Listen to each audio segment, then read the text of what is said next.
psychology. We call it love for the aggressor, identity with the aggressor, where one loves the one that persecutes them in an unhealthy sort of way. But this is a part of what Freud talked about when he talked about the Oedipus complex. That his theory is that the boy comes to be like his father. I know black. Because the boy hates his father. And it's a very interesting kind of concept there. He wants to get rid of his father. Then how does he come to be like his father, we say? Because if he comes out and actually tells his father how much he hates him, the father might do what? Destroy him. You see? He's dependent upon his father. He needs his father. And that need and dependency, that fear that his father will hurt him or destroy him, the fact that he feels weak relative to his father, then sets him up to say, I can't express my hatred. I can't express my hostility. And yet this hostility is tearing me apart. This hatred is tearing me apart. How can I get rid of it? And he gets rid of it by saying, then I'll do what my father says do. I'll be like my father.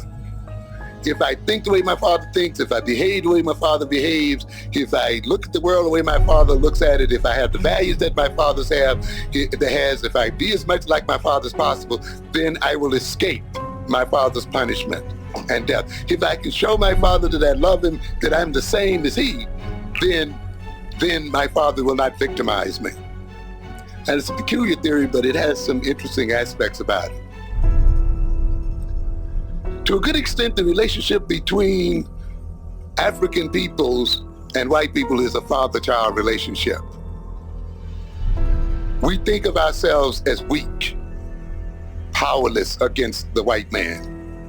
We see him as the source of gifts, the source of blessing. He gives us the jobs, he gives us the protection, he gives us the food, he provides the water, he provides the housing, he provides this, he provides that. You see? And we also think because we're weak, we cannot go directly against him to destroy him, even though he hurts us, even though he degrades us, even though he frustrates us, even though he enslaves us and discriminates against us. We still don't quite get up the drive to say, well, I'm going to destroy this person who degrades me and who is destroying me. Because we feel as if we need him in some kind of way, that we can't live without him.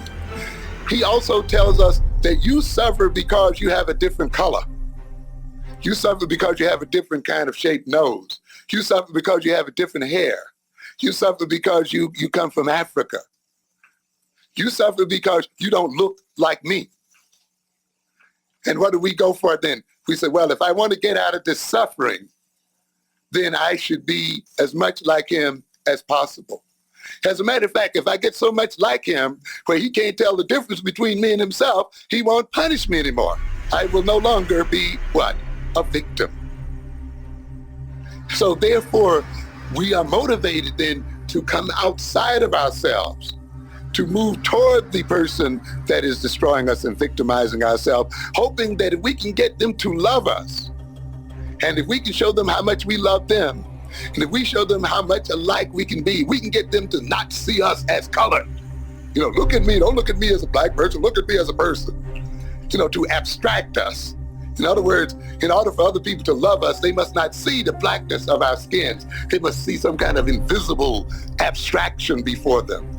True love is a person who sees you for all of your blackness and your big lips and your big nose and your kinky hair and still does what? Loves you. If they got to remove your hair and they can't see you standing before them as a black person, they don't love you, ladies and gentlemen. For a person to say, I don't see you as black. How could you not see me as black? I'm standing right in front of you. But this is the kind of thing we want these people to do, to abstract who we are. And therefore, if we become an abstraction, that means we leave who we are. We have to come outside of ourselves. I know, That's why we want to be educated with them and educated like them and so forth. We want to not identify in any way with Africa, African people, because to identify with Africa and African people is to suffer. So consequently, we even come to hate ourselves.